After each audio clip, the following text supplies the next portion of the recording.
హారోల్డ్ W పర్సివల్. మన శ్వాసే మన ఆత్మానుభవం. మనం మన నిజ జీవితంలో ఆత్మానుభవం అన్న పదాన్ని తరచుగా వాడుతూనే ఉంటాం, కానీ అసలు ఆత్మ అంటే ఏమిటి? అది ఎలా ఉంటుంది? కొమ్మ, అది ఏం చేస్తూ ఉంటుంది? అది ఎక్కడ ఉంది అంటే మాత్రం అది ఇది అని ఇదమిద్ధంగా చెప్పలేకపోతున్నాం. మతాలన్నీ కూడా ఇంతవరకు మనకు ఆత్మను గురించి అది కంటికి కనిపించని ఒకానొక అదృశ్య పదార్థం అని మాత్రమే చెప్పగలిగాయి, కాని ఆత్మను గురించిన సంపూర్ణ స్పష్టతను మాత్రం ఇవ్వలేకపోయాయి. అందుకే మనం మానవ మనుగడకు అత్యంత అనివార్యమైన ఆత్మను అనుభూతి చెందలేకపోతున్నాం, అర్థం చేసుకోలేకపోతున్నాం, మరి అది ఉన్నట్లుగా జీవించలేకపోతున్నాం. అయినా సరే ఆత్మాన్వేషణను మాత్రం వదలలేకపోతున్నాం. మనం యుగయుగాలుగా ఆత్మాన్వేషణ ఉద్యమాలలో అనేక జన్మలు గడిపిన క్రమంలో మన భౌతిక శరీరానికి మరి అనంత ప్రకృతికి నడుమ అనుసంధానకర్తగా వ్యవహరిస్తోన్న మన క్రియాశీలకమైన శ్వాస అనే ఈ భూమిపై మన మనుగడకు మూలాధారంగా గుర్తించుకున్నాం.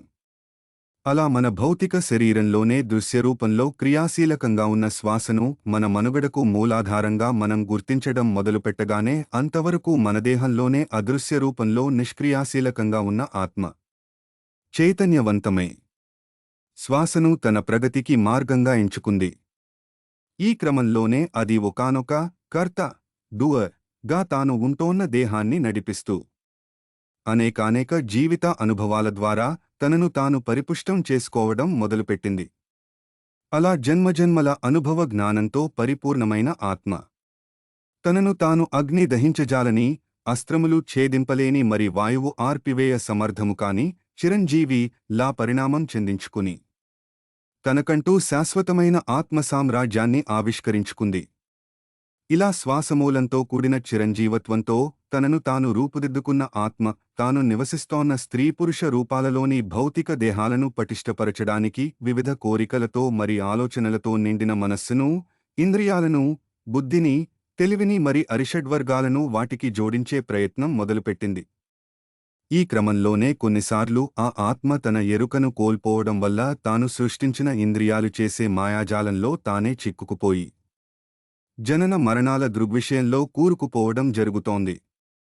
మరికొన్నిసార్లు చక్కటి ఆత్మయుత ఎరుకతో అది తన సాక్షిభూత తత్వాన్ని ప్రదర్శిస్తూ ఒకానొక కర్త, డూయర్ గా ఇంద్రియాలు సృష్టించే మాయాజాలంపై విజయాన్ని సాధిస్తోంది. అలా విజయం సాధించినప్పుడే అది తాను నివసిస్తోన్న దేహాలను ప్రకృతి యంత్రాలు గా మలుస్తూ వాటికి ఈ విశ్వంలో ఉన్నతోద్యోగులు గా నిలిచే అర్హతను సంపాదించి పెడుతోంది. ప్రకృతి యంత్రాలు గా పిలవబడే ఇలాంటి ఆత్మజాగృతి చెందిన ఉన్నతోద్యోగులు ఈ భూమిపై ఆధ్యాత్మిక ప్రభలను విశేషంగా వెలిగిస్తున్నారు. వాళ్ల సహకారం వల్లనే జనన మరణ చక్రాల నుంచి విముక్తి చెంది శాశ్వతత్వాన్ని సంపాదించుకోగలిగే ఉద్యమాలు మానవ ప్రపంచంలో పురుడు పోసుకుంటున్నాయి. కనుక స్థూలంగా చెప్పుకోవాలంటే మనల్నిగా రూపుదిద్ది ఆధ్యాత్మిక ప్రకృతి యంత్రాలు ఉద్యమకారులుగా రూపుదిద్దుతోన్న మన శ్వాసే మన ఆత్మ, మన శ్వాసే మన మనస్సు, మన శ్వాసే మన దేహం, మరి మన శ్వాసే మన కోరిక, మన శ్వాసే మన అనుభవం, మన శ్వాసే మన గురువు, మన శ్వాసే మన శిష్యుడు, మన శ్వాసే మన ఏకత్వం, మరి మన శ్వాసే మన భిన్నత్వం.